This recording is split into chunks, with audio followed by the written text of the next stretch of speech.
মাছটাকে লবণ হলুদ দিয়ে ভেজে নিলাম। বিসমিল্লাহ। এখানে আমি রসুন, পেঁয়াজ, আদা, কাঁচা লঙ্কা বেটে নিয়েছি। এর মধ্যে দিয়ে দিলাম একটু শুকনো লঙ্কা, লবণ, হলুদ। মশলাটাকে ঢেলে দেব।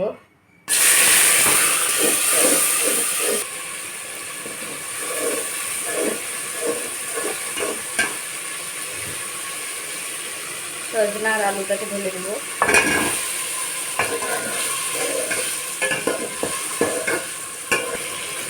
সজনা আলু দিয়ে পাতলা করে মাছের ঝোল করব।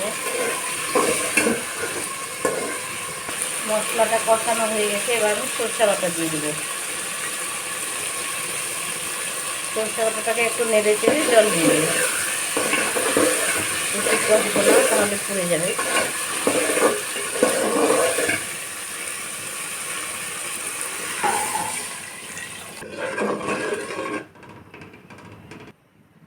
এবার ঢেকে রান্না করে নেব কিছুক্ষণ।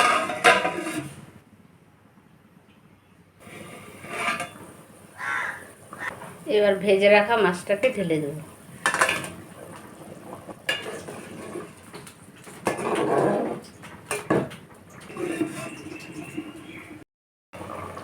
আমার রান্নাটা হয়ে এসছে।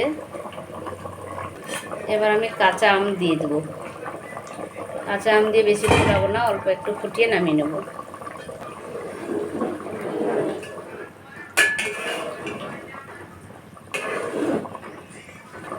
বন্ধ করে দিলাম।